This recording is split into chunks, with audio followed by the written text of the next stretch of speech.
বাংলাদেশে সর্বপ্রথমই লঞ্চ করা হয়েছে Realme C17 কিন্তু এই ফোনটার প্রাইস কিছুটা বেশি মনে হতে পারে সবার কাছে। এছাড়াও এই ফোনটার যে 3টি মেজর প্রবলেম রয়েছে সেই প্রবলেমগুলো সম্পর্কে জানাচ্ছি আজকের এই ভিডিওতে। So hey guys, Shanta here.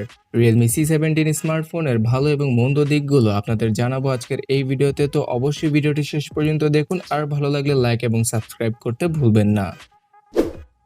C17 স্মার্টফোনের সবচেয়ে বড় ড্রব্যাক হচ্ছে গিয়ে এর ডিসপ্লে। এইচডি প্লাস রেজলিউশনের 90 হার্জ রিফ্রেশ রেটের আইপিএস এলসিডি প্যানেলের ডিসপ্লে ইউজ করা হয়েছে Realme C17 স্মার্টফোনটিতে। আর এই ডিসপ্লে প্যানেলে থাকছে ছোট্ট একটি পাঁচ হোলের কাটআউট একদম কর্নারে। যেহেতু এই ফোনটার প্রাইস প্রায় 16,000 টাকা, তাই এই ফোনটার মধ্যে আমরা এইচডি প্লাস রেজলিউশনটা কোনোভাবে এক্সপেক্ট করতে পারি না, কিন্তু এই ফোনের যে প্রসেসরটা রয়েছে সেটা কোনোভাবেই ফুল এইচডি প্লাস রেজলিউশনের 90 হার্টজকে সাপোর্ট করে না, আর এই জন্যই রিয়েলমি এইচডি প্লাস রেজলিউশনের ডিসপ্লের সাথে গিয়েছে।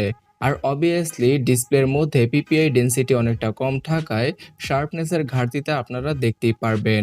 এছাড়া এই ডিসপ্লেটির সাইজ হচ্ছে গিয়ে 6.5 ইঞ্চির, তাই অবভিয়াসলি এই ফোনটা একদম বড়সড় আকারের একটি ফোন নয়, আবার একদম ছোট আকারের একটি ফোন নয়। অনেকটা কম্প্যাক্ট ফিল পাওয়া যাবে এই ফোনটি হাতে নিয়ে। তো বন্ধুরা, আপনারা হয়তো বুঝতেই পেরেছেন এর প্রথম প্রবলেমটি সম্পর্কে। এখানে যদি ফুল এইচডি প্লাস রেজলিউশনের ডিসপ্লের সাথে 60 হার্জের রিফ্রেশ রেটটা ইউজ করা হতো তাহলে মাচ বেটার হতো। তো এবার কথা বলা যাক এই ফোনটার দ্বিতীয় প্রবলেম সম্পর্কে অথবা সমস্যা সম্পর্কে, সেটা হচ্ছে গিয়ে স্ন্যাপড্রাগন 460। স্ন্যাপড্রাগন 450-র একটি আপগ্রেড ভার্সন হচ্ছে গিয়ে 460। তবে এখানে যে আপনারা একদম খুব ভালো একটা পারফরমেন্স পাবেন 16,000 টাকা বাজেট অনুযায়ী তেমনটা নয়। যারা কিনা গেমার রয়েছেন এবং এই বাজেট সেগমেন্টে খুব ভালো একটা পারফরমেন্স চাইছেন তারা অবশ্যই এই ফোনটাকে অ্যাভয়েড করতে পারেন। তবে যারা কিনা রেগুলার ইউজার রয়েছেন তারা এই ফোনটা নিতে পারেন, কারণ স্ন্যাপড্রাগন 460 অ্যাসোসিটি 11 ন্যানোমিটার থ্রেডের উপর বিল্ড করা একটি অক্টাকোর প্রসেসর, যেখানে কিনা 1.8 গিগাহার্জের সর্বোচ্চ ক্লক স্পিডের দেখা আমরা পেয়ে যাব। এছাড়া জিপিইউ হিসেবে থাকছে Adreno 610 জিপিইউটি। তাই বলাই চলে এই ফোনটা বাজেট অনুযায়ী তেমন একটা আহামরি পারফরমেন্স আমাদেরকে দিতে পারবে না। এছাড়াও 90 হার্জের রিফ্রেশ রেটটাকে, অর্থাৎ ডিসপ্লের মধ্যে যে 90 হার্জের রিফ্রেশ রেটটা রয়েছে সেটাকে হ্যান্ডেল করতে এই ফোনের প্রসেসরটিকে অনেকটা বেগ পেতে হবে, যেটা কিনা বর্তমানে হয়তো আপনারা বুঝবেন না, কিন্তু ভবিষ্যতে গিয়ে সেটা অবশ্যই টের পাবেন। সো এই পর্যন্ত আমি দুইটা প্রবলেম সম্পর্কে বললাম, কিন্তু আরও একটা উপকারের দিক রয়েছে, আর সেটা হচ্ছে গিয়ে এখানে থাকছে 6 জিবি র্যাম এবং 128 জিবির ইন্টারনাল স্টোরেজ। আর এখানে র্যাম ভেরিয়েন্টটা হচ্ছে গিয়ে LPDDR4X এর, আর স্টোরেজ টাইপটা হচ্ছে গিয়ে UFS 2.1 এর। তাই এই বাজেট রেঞ্জে এটা খুব ভালো একটা ব্যাপার যে কোনো কোম্পানি আমাদেরকে 6 জিবি র্যামের পাশাপাশি 128 জিবির ইন্টারনাল মেমোরি অফার করছে। এছাড়াও ডেডিকেটেড সিম স্লটের মাধ্যমে আপনারা এক্সটার্নাল মাইক্রো এসডি কার্ডটা ইউজ করতে পারবেন এই ফোনটিতে। তবে Realme C17 ফোনটির ক্যামেরা সেটআপটা কিছুটা দুর্বল, আর এটাই হচ্ছে গিয়ে আমাদের 3 নাম্বার সমস্যা। 13 মেগাপিক্সেলের প্রাইমারি সেন্সরের পাশাপাশি 8 মেগাপিক্সেলের আল্ট্রা ওয়াইড এবং 2 মেগাপিক্সেলের দুটি অকার্যকর সেন্সর রয়েছে এই ফোনটার রিয়ার সাইডে। এছাড়া সেলফি হিসেবে রয়েছে 8 মেগাপিক্সেলের সেলফি ক্যামেরা। সর্বোচ্চ 1080p রেজলিউশনে ভিডিও রেকর্ড করা যাবে এই ফোনটার রিয়ার ক্যামেরা দ্বারা, এবং ফ্রন্ট ক্যামেরা দ্বারাও সর্বোচ্চ 1080p রেজলিউশনে 30 fps এর ভিডিওগুলো রেকর্ড করা পসিবল হবে। যেহেতু সেলফি ক্যামেরার মধ্যে মেগাপিক্সেলের কাউন্টটা কিছুটা কম, তাই পিকচারের মধ্যে শার্পনেসের ঘাটতিটা আপনারা দেখতে পারবেন। এছাড়া এই ফোনটার রিয়ার ক্যামেরাটা বাজেট অনুযায়ী আরও কিছুটা বেটার হতে পারত।